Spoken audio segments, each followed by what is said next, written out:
It's a little late, but a huge fire has erupted on Main Street. The call box at 9th and Main has gone off, and the entire city has been awoken by an amazing fire that has engulfed Jones Watts Brothers Hardware and Company. Within an hour, the entire hardware store was engulfed from bottom to top and collapsed. Every firefighter from here to Appomattox was trying to get here as fast as they could. But before they knew it, almost all the block of 9th and 10th Street on Main was on fire, including the Virginian Hotel. Ooh. As firefighters rush into the Virginian, sadness breaks. The division wall collapses, and the entire structure falls on those 5 firefighters, crushing them and killing them instantly. Firefighters had to let the whole block go and let it simmer because there just simply wasn't enough manpower. They had both hoses running for as long as they could, but they did not have enough men to try and beat the fire. Can everybody hear me? Yes. Okay, just want to make sure. Nice and loud. So, the Virginian has reported to us that they have had ghosts. They have had guests that have reported hearing heavy boots running up steps and the smell of a fire in the middle of the night, only to call the front desk and report it, and the front desk goes, "This happens."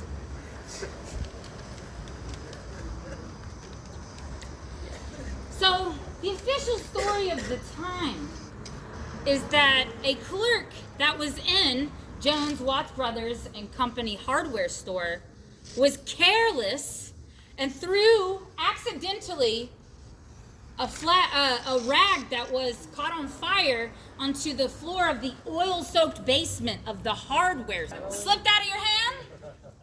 I don't know how this clerk got this PR, but everyone believes it at the time. And you know why I don't believe it? Because 2 months later, Lynchburg had its first ever serial arsonist attack the city. For months on end, this man went without being captured. Ever.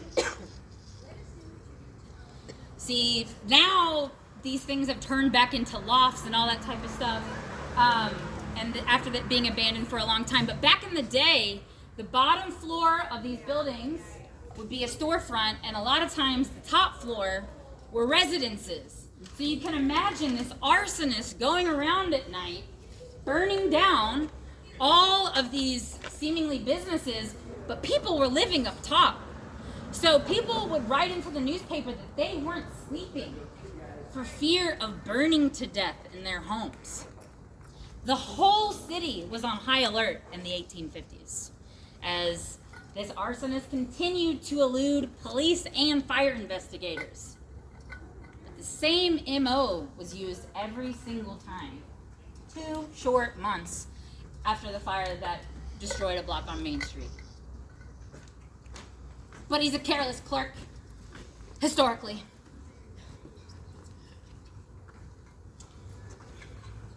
There are even claims of people witnessing figures trying to elude these fires, just trying to save their lives. People were hopeless against the arsonist, and like I said, he was never found. So, if you're sensing that feeling right now, if you are a very sensitive person to these types of things, you may be sensing that worry in this area, as this all took place right here. Thank you. Sometimes people feel a rush of a horse's buggy coming past them.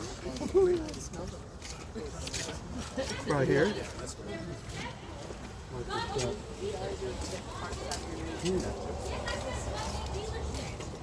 Oh, golly.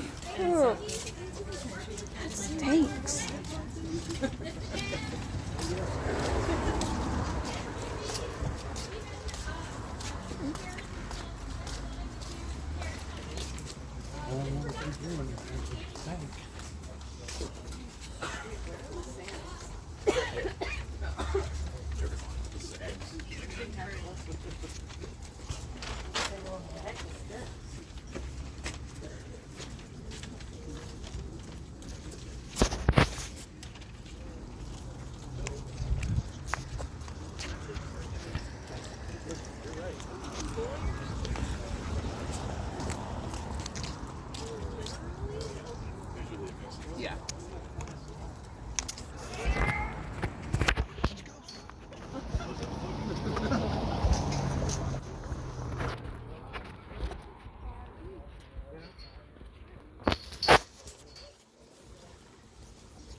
Hey, that's kind of cool. I see it.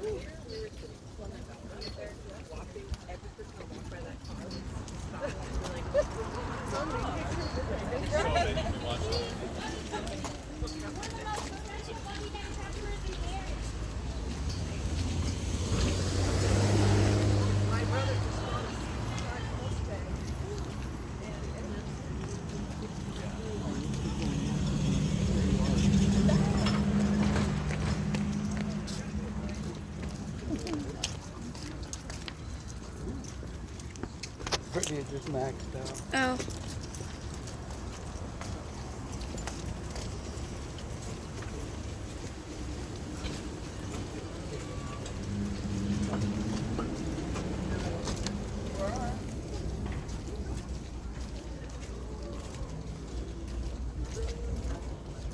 There's some very awful smells on this road. Number 7 rooftop bar. That's what we were looking at from the side view. Yeah.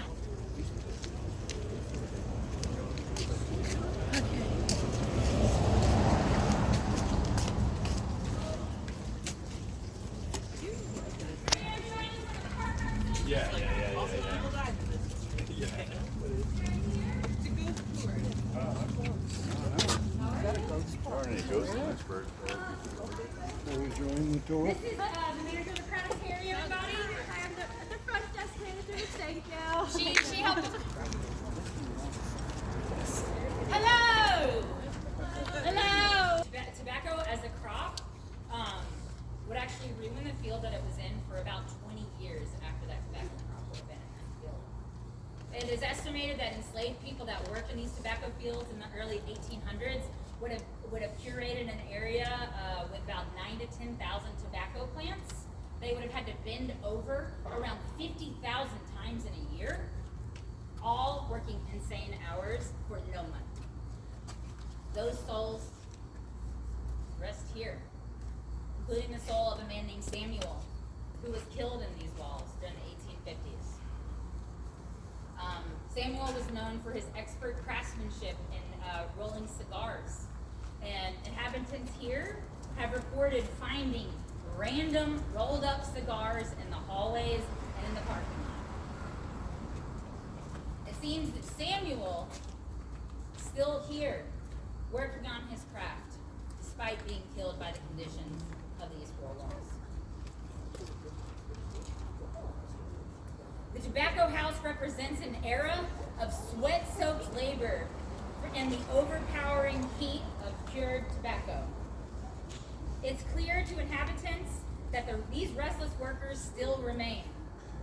We had one additional report here saying that someone that lived here had to move apartments because she was continuously woken up by a feeling of something touching her face and her hand urging her to wake up, like she needed to get up and start working. She literally had to move apartments. So it seems as if the people that had to work insanely long hours here, do this back-breaking work, are still here.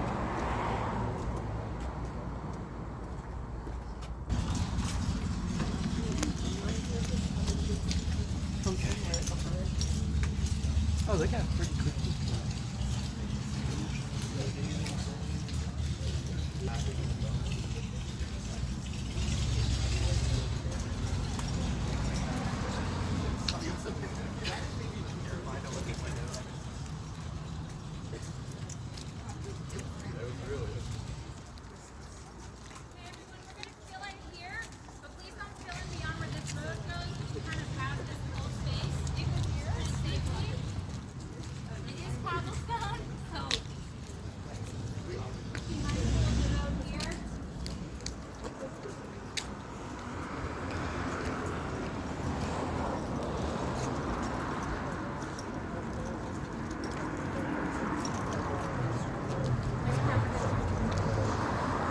Watch your step coming off the sidewalk onto the cobble. About shoes happened here.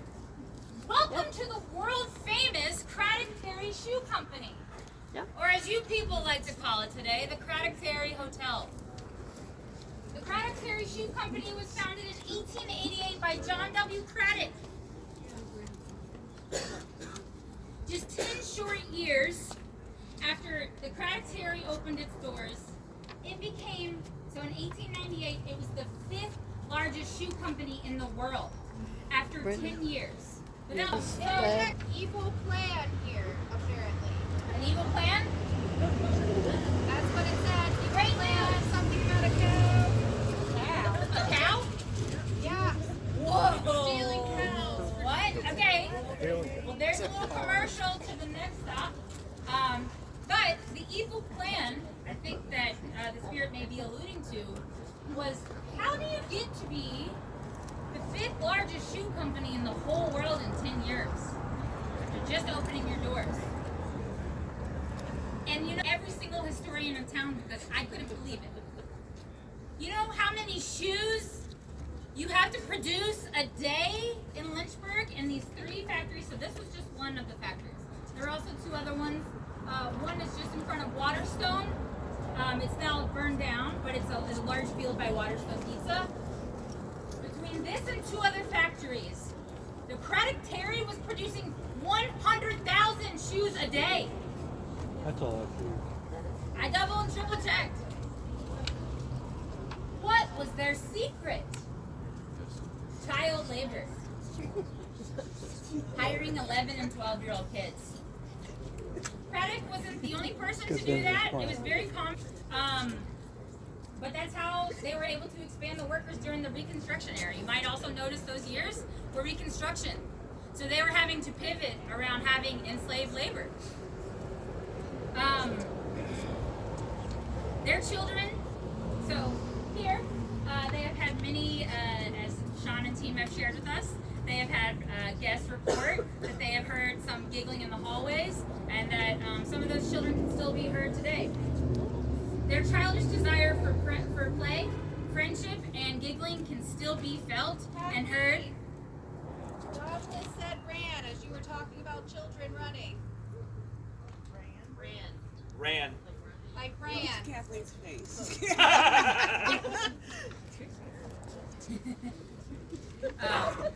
So children can still be heard giggling and running in the hallways today. And when asked, some investigators said that there are so many children-sized ghosts is because they can't figure out how to cross over. So they just sort of play and play and play.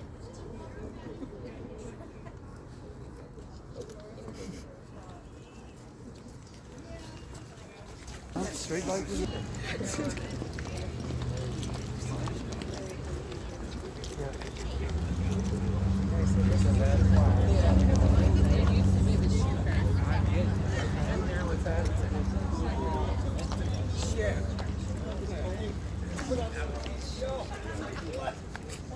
I thought we were just going to do some, slow dance and just fake it.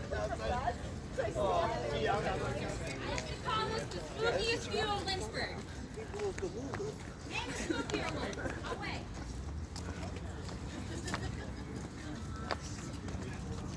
As we gather here at this sacred spot, a place that was once the home of the original inhabitants of this land, the Monacan Indian Nation. Their presence here dates back centuries, long before the arrival of the European settlers. You see, Native Americans used this road, Horsford Road, to have buffalo and different animals cross to go and trade with the Iroquois. This road is over 1,000 years old. What? Douglas says mad disease. So And it said cow earlier. That's why I was like, what? Because literally Native Americans would use this as a way to cross livestock over the James. It was the ford, the lowest point. And actually this road continues up into Madison Heights.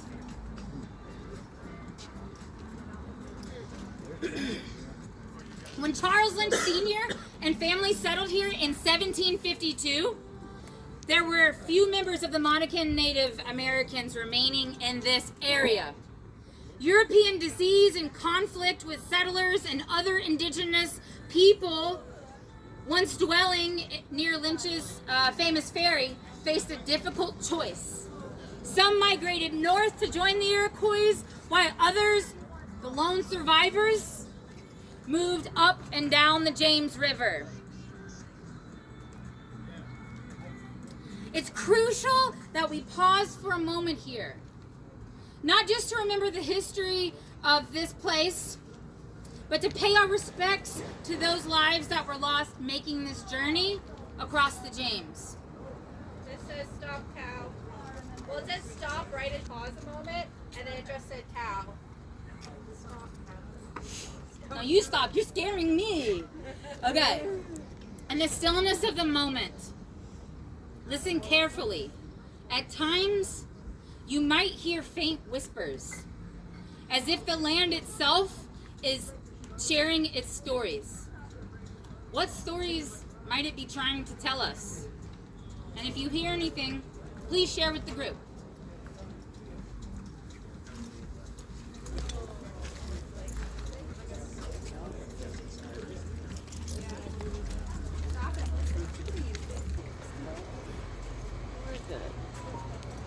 You okay? Yeah. Don't lean So on when I it. tell you to look into the woods over there, locals will know what terrifying thing lies abandoned there. The trading. Can't ask questions now. The training center. Training center was built in 1911. So our next stop brings us in view of a place that holds a dark and painful history. Has anyone heard of the old abandoned training center? Yeah. Yes. It is said that the echoes of this place are haunted by the spirits of its former patients, known as the Virginia State. I tried to freak myself out. I'm a wuss, that's what y'all don't know. Minded, this facility housed thousands of individuals, many of them poor and uneducated, who were forcibly experimented on and sterilized under Virginia's eugenics law until the 1970s. The people that were tortured here, many of them are still alive. Yeah. This practice was intended to prevent what society considered defects from being passed on to future generations. To be clear, their defects, as they called them, were not defects at all.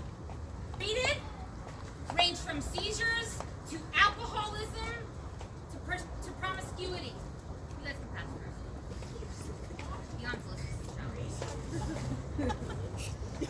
For many who lived within these walls, just across the river, the colony was a house of horrors. Patients endured pain, confusion, and the weight of society's prejudice. Facilities like this one often carry the heavy energy of those who suffered within. Remember earlier I said that these paranormal hauntings are the strongest when triggered by pain and anger. You can imagine that place probably feels pretty unholy. Visitors have claimed to see shadowy figures roaming the grounds, and many have experienced a constant feeling of being watched. Police have even been called out, only to find the grounds completely empty and undisturbed. It might be worth noting that in 1933, the Nazis used the Virginia Sterilization Act as their blueprint for what they did. Yep.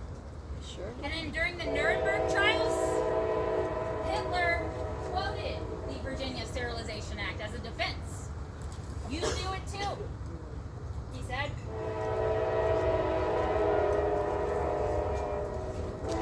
As we stand here, let us remember the souls who were tortured and lost their lives in the colony, and the spirits who cannot seem to escape it.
trees and then hang back and wave you on alone.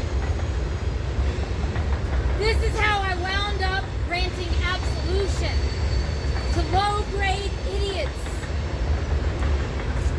and the worn-out women who turn them over in bed at night, and at dawn go home to their own families. Try not to think about ghosts. Battle of Lynchburg almost began in 1864.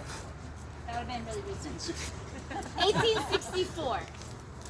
At the very tail end of the Civil War. Now y'all know the Civil War ended where? Just down the road. So you can see that Lynchburg was sort of being closed in upon. Things were coming to a culmination here. And that's exactly what happened in June of 1964. So let's set the scene. It's 1864, I've said that 3 times, at the tail end of the Civil War. Lynchburg has how many Civil War hospitals? 32 Civil War hospitals. So this area was a land of the wounded. Yes, we had military men, but as you know, healthcare during the Civil War was very choppy. And by choppy, I mean they did amputations very quickly. Cut, amputation. Cut on the eye, gone eye. There wasn't really a lot of ways to sterilize things, and they had to do things quickly to keep the person alive. So if you walk these streets, you would have seen men missing arms, legs, eyes, or a mix of all 3. So you can imagine that when a spy reported that the United States military was right there, heading to burn down Lynchburg, one of the final holdings that the South had. And not to mention 32 hospitals. You know, like that's a very huge resource. All these buildings that we're able to show you today, because remember, I said almost. So now you know what kind of situation the soldiers were in here. Dire. Unable to protect the area, knowing that they are right there. They're gonna cross in the morning. General Early looked at his men and barely could. 86-year-olds, 11 and 12-year-olds getting off shift at the Craddock-Terry. Not a lot of healthy, able-bodied men to resist the inevitable. So that's why I call this Lynchburg's greatest trick. Because Early's idea was all that we have is to try and convince them that we are much more powerful than we are. So he spanned the city over the evening and found 30 from that distance looking able-bodied men and put them in full uniform. Hid them underneath the Mason Square, put them on a train, and brought everyone out that would come to cheer for the soldiers coming to town to protect the city.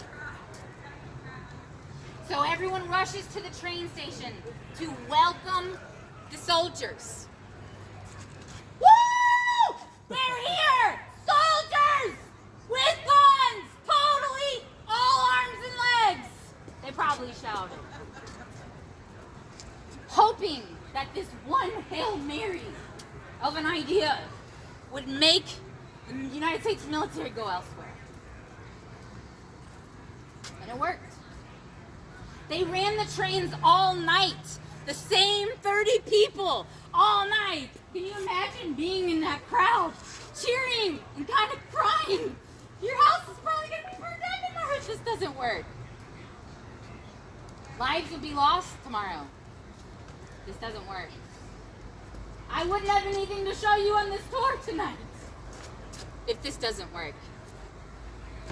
But like I said, it did in the Battle of Lynchburg. Was a lot less fruitful and eventful because they were able to pull out some tricks.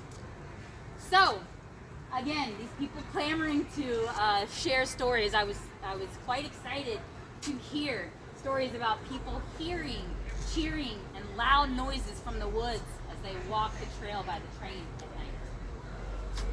It's a reminder that not all hauntings are filled with deep sadness and anger. These hauntings are cheers, hoping that whatever happens, everyone's alive tomorrow.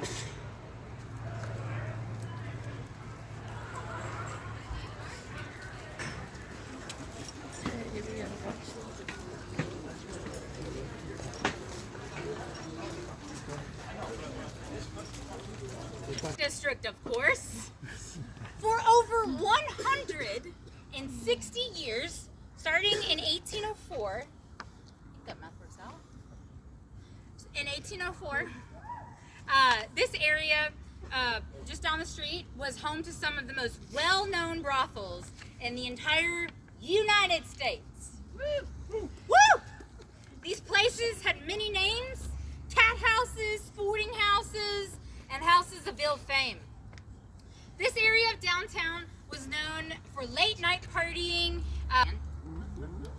These businesswomen weren't exactly hiding. They were very much so a part of Lynchburg's social and economic life. They ran businesses and had bank accounts. They were even listed as madams in the city directory until 1912. So carpenters were in the city directory, lawyers were in the city directory, and madams of cat houses were in the city directory. Let me introduce you to some of the most intriguing women associated with the Buzzard's Roost. Two of my favorites are Louise and Bernice. They're some of my favorites because they were internationally famous for their line of work. They were half-sisters who definitely left their mark on Lynchburg in the early 1900s, attracting very famous visitors, most notably William Wrigley Jr. Yes, Wrigley Gum and Wrigley Stadium, you know, the baseball guy, right? She went to school in Chicago. Yep, that Wrigley. So, not only did Mr. Wrigley love Miss Bernice and Miss Louise, he would fly his friends in from across the United States and book their house, just him and his friends, for weeks at a time. And soldiers that were in World War II would be overseas, and if any of them ever said that they were from Lynchburg, there's a good chance that another man in the barracks would go, "Oh, say hello to Louise and Bernice for us." So, you know, great at branding, you know. Also, another interesting story to note, soldiers from World War II would do some training here, and they were not allowed to go anywhere near any of the red light districts. And let me tell you, there were a lot. Again, 160 years of this. They were not allowed to go into any house or onto any street that was associated with ladies of ill fame. And they were brought here with nothing but their military uniforms, so it'd be obvious if someone saw a military man walking on these streets. So they didn't go to them at all, ever. Or they rented clothes from local gentlemen so that they could be incognito and go and visit these houses. You knew I was kidding. As with many places associated with intriguing histories, there have been several sightings of the paranormal flavor. Some have reported, especially on this street, seeing a woman dressed in white in the windows at night. I wonder what stories she would tell if she could tell stories. What stories she's sort of leaning and reaching out to us to tell us. Inhabitants have also reported that a madam owned two cat houses on Taylor Street that were right next to each other. And periodically these houses would be raided. And periodically the police would be great customers. So this particular madam that owned both of these houses would get a call with just enough time to sort of shake things out. So residents report in the middle of the night hearing doors slamming and sort of a rushing, because what they would do is there was a breezeway in between the two houses. So the police would say, "We're going to be at the one on the right in an hour," and she would go, "Left! Left!" And all of them would run through the breezeway, all into one house and hide. And she would go, "What cat house?" But why did we choose to talk about this right here, knowing that this is more of a 10th and Commerce and Taylor Street thing? It's because of that piano about Lynchburg's good time gals. This here piano is an example of a well-known theory in paranormal investigations. A trigger object, or the trigger object effect. The Ghost Stop crew uses various trigger objects, including music, cigars, and playing cards, in their investigations. And now, as we delve into the heart of Lynchburg's history, we encounter another unusual phenomenon: haunted pianos. Though these pianos are relatively new, they've been heard playing themselves late into the night, echoing melodies from a bygone era. The pianos here might act as a citywide trigger object, inviting the spirits of Commerce Street, demanding to have it named back for his namesake, Lynch Street.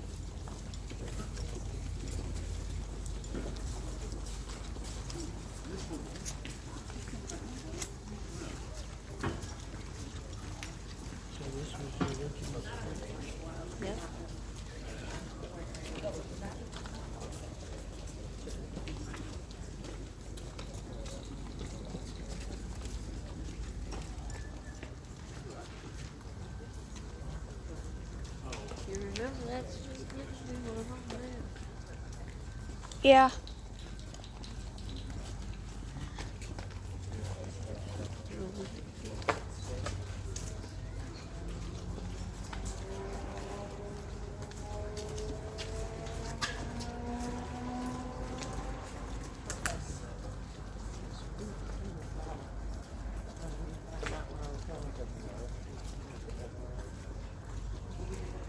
Walking.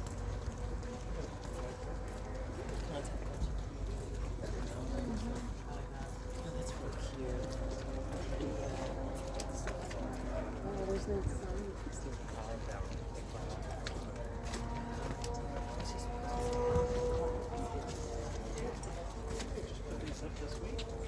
Can everybody hear me? Megan?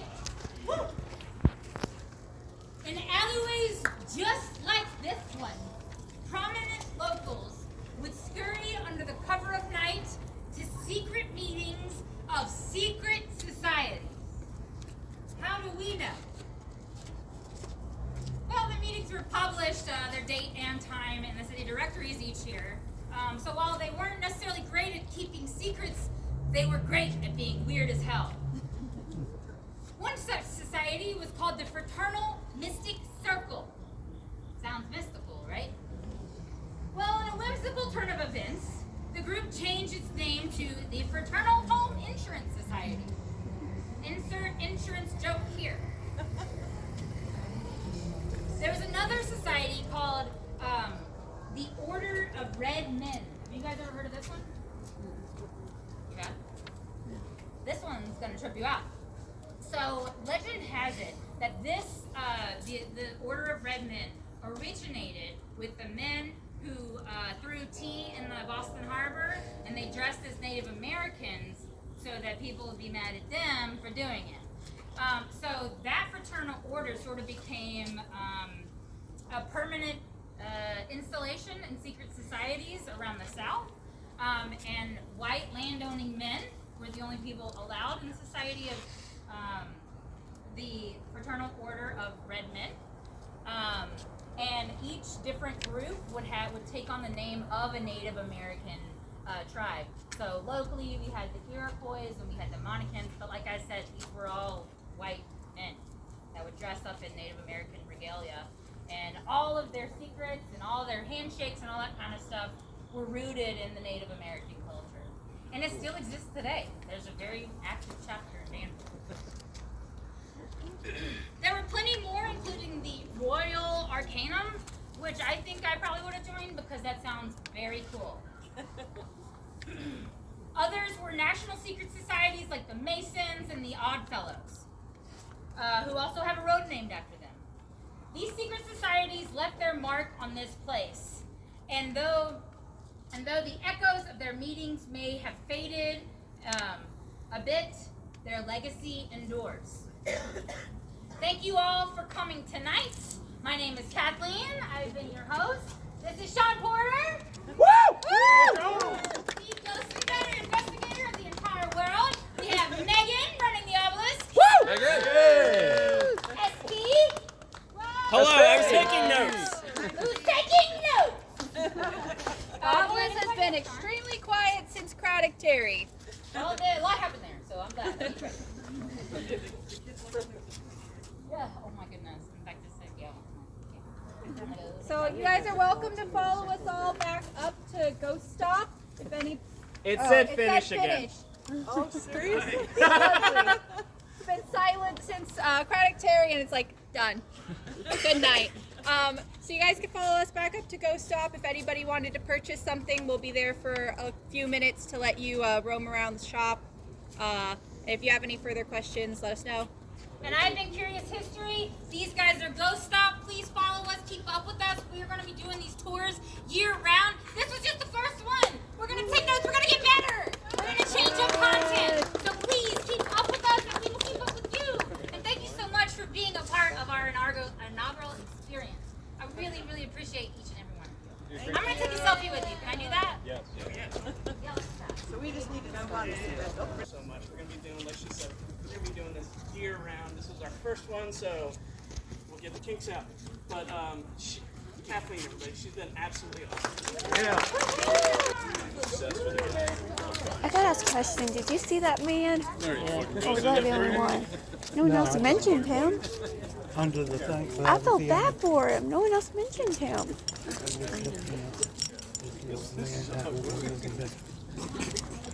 I felt bad for him.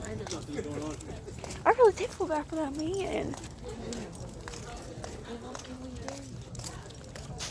There's nothing I can do. Nothing I can do.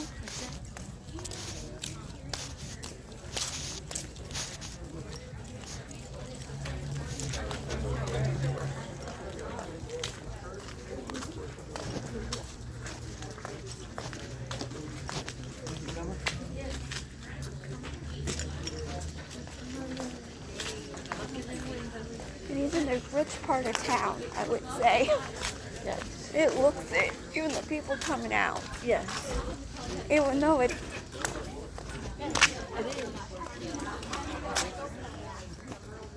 I'm good. Their stairs are red. Yeah. Stairs are bright red.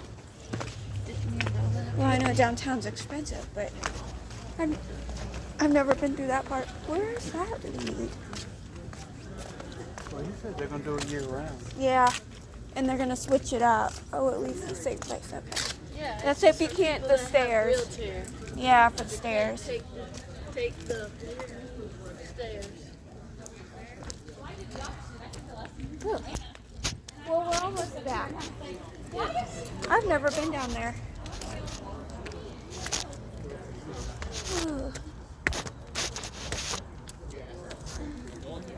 I'm coming. I'm going up the sidewalk, not in the middle of the road. I'd rather go up the sidewalk than the middle of the road. What's Spanish? No, that's jazz.